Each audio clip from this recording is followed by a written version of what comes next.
बोले वृंदावन बिहारी लाल की जय। आज यहाँ पर उपस्थित सभी शक्ति स्वरूपा माताओं एवं कन्यादान के सभी परिवार को मैं साधुवाद और आशीर्वाद प्रदान करता हूँ। जय कन्यादान, जय आदिशक्ति नारी शक्ति। इस व्यासपीठ में सभी उपस्थित सम्माननीय गणमान्य लोग एवं कन्यादान के ट्रस्टी पदाधिकारी शुभचिंतकों को भी हार्दिक शुभकामनाएं और आशीर्वाद प्रदान करता हूं। मैं सच में बताऊं कि आनंद की कोई व्याख्या नहीं होती है। आप सब लोगों को देख करके इतना हर्ष और हृदय आह्लादित होता है कि वास्तव में नारी शक्ति से बड़ा संसार में कोई शक्ति नहीं है। और आप सभी माताओं जिस काम के लिए यदि संलग्न हो जाए और वह संकल्प पूरा न हो, ऐसा असंभव है, असंभव है। ताली धीरे से बजाना, कोई सुन न लेवे। मुझे हृदय से विश्वास है कि हमारे प्रिय आदरणीय श्री संस्था के संस्थापक धर्मेंद्र शर्मा जी जो संकल्प लिया है, वो संकल्प अपने लिए नहीं लिया है, सर्व जगत कल्याण के लिया है, समस्त नारी जाति के लिया है एवं समस्त समुदाय के लिए लिया है। यहां जात पात का कोई भेद नहीं है। ये ऐसी संस्था है, ये सबको आवाहन करती है कि सभी लोग आओ और हमें सेवा करने का अवसर प्रदान करो।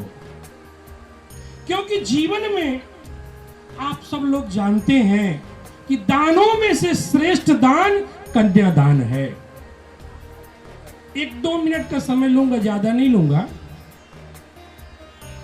भीष्म पितामह जी कहते हैं भगवान कृष्ण से कि अभी मैं यहां से जाने वाला नहीं हूं और जब तक मैं यहां से ना जाऊं तब तक आप लोग यहां से कोई मत जाना। 5 पांडव थे। भगवान विचार करते हैं कि न जाने जाए बाबा इच्छा मृत्यु जिसको वरदान प्राप्त है, कब तक हमको यहां बैठाए रखेंगे। भीष्म पितामह कहते हैं, हे माधव, हे कृष्ण, मुझे अति प्रिय हो। मेरी एक बेटी है, मैं उसका वरण करना चाहता हूं आपके साथ। जब तक मैं बेटी का वरण नहीं करूंगा तब तक मैं इस धरा से जाऊंगा भी तो मुझे मुक्ति मिलने वाली नहीं है। सबको आश्चर्य लगा कि भीष्म पितामह जी अखंड ब्रह्मचर्य का पालन किए, जिन्होंने हस्तिनापुर को रक्षा का ढाल बने हुए हैं, कवच बने हुए हैं, जिन्होंने अपने माता के लिए, अपने पिता के लिए आजीवन ब्रह्मचर्य का व्रत लिए हैं, एक ऐसा आज अनर्थ होने वाला है। भीष्म पितामह कहते हैं कि मेरी जो बेटी है, बुद्धि रूपी बेटी, एकदम कोरी है, इसमें कोई भी रंग नहीं चढ़ा है।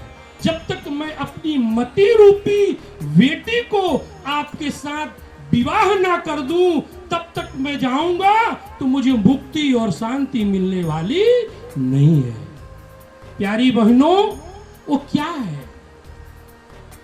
जैसे कि अभी कुछ क्षण पूर्व में सम्मानित शर्मा जी, आदरणीय श्री मुकेश मेहता जी और सिंह साहब जी सुंदर सुंदर शब्दों को संबोधित किए।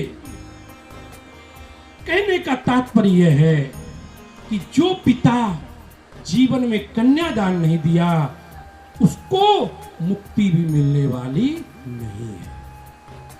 क्योंकि कन्यादान देने के उपरांत ही आपका जन्म सफल होता है।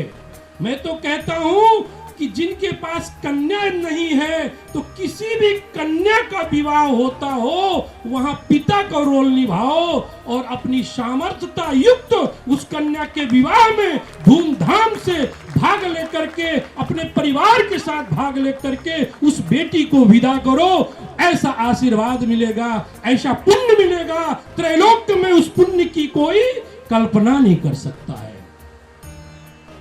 इसलिए आप सभी से मैं आज आवाहन करता हूं और गुरु होने के नाते आदेश भी देता हूं कि आप लोगों से यथाशक्ति जो भी सामर्थ्यता हो, कोई भी दान बोझ लेकर के नहीं करना।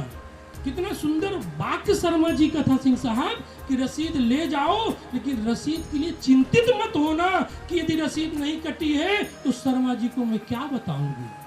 अरे बहनों, हमारा सनातन धर्म इतना बड़ा विशाल है कि एक घड़ी आधी में बुनियाद, थोड़ा भी अपने धन को यदि उसमें बूंद भी उसमें यदि सागर में गागर बना के दे दोगे तो वह हमारा संकल्प सिद्ध हो जाएगा। उसके लिए आपके मन की जरूरत है, मन की जरूरत है। मैं सबको हृदय से आवाहन करता हूं कि माताओं, आप लोग और आपके जो स्वजन हैं, जो शुभ चिंतक हैं, उनसे आप लोग तो संपर्क करिए। अरे बात रखने में क्या जाएगा, यदि अच्छे विचार, अच्छी कार्य करने की आप प्रेरणा देंगे तो भी आप पुण्य के शाली बनेंगे, पुण्य के लाभदायी बनेंगे। तो आप लोग प्रेरणा दीजिए और इस कार्य में तो संलग्न है। मैं सब माताओं को जानता हूं, मुझे अति प्रसन्नता होती है। मेरा विश्वास है कि शर्मा जी का संकल्प एक दिन ऐसा होगा कि भारत के इतिहास में लिखा जाएगा, यदि आप लोगों का साथ रहा तो। इन्हीं शब्दों से मैं अपने वक्तव्य को विराम कर रहा हूं, क्योंकि समय का अभाव है। और मैं पुनः आप यहाँ पर उपस्थित सभी कन्यादान परिवार को साधुवाद देता हूं और आशीर्वाद देता हूं कि आप लोग तन मन धन से इस कार्य में आगे बढ़ें और इस कार्य को सफल बनाने में अपना योगदान प्रदान करें। मंच में उपस्थित आदरणीय सिंह साहब, आदरणीय मेहता जी, आदरणीय बाबूजी, सभी को मैं साधुवाद देता हूं कि जिनके जीवन में ऐसा पवित्र संकल्प आया, उस संकल्प को लेकर के आगे बढ़ रहे हैं। परमात्मा इन सभी महापुरुषों को ऐसी शक्ति देवे, ऐसी भक्ति देवे, ऐसी सामर्थ्यता देवे कि संपूर्ण भारत में इस कन्यादान के लिए अपनी बात रख सकें और सनातन धर्म का के साथ साथ गौ गंगा गायत्री का भी संवर्धन और संरक्षण हो सके। ऐसे में ठाकुर जी के चरणों में प्रार्थना करता हूँ। इन्हीं शब्दों से मैं अपने वक्तव्य को विराम देता हूँ। ओम शांति, ओम शांति, ओम शांति।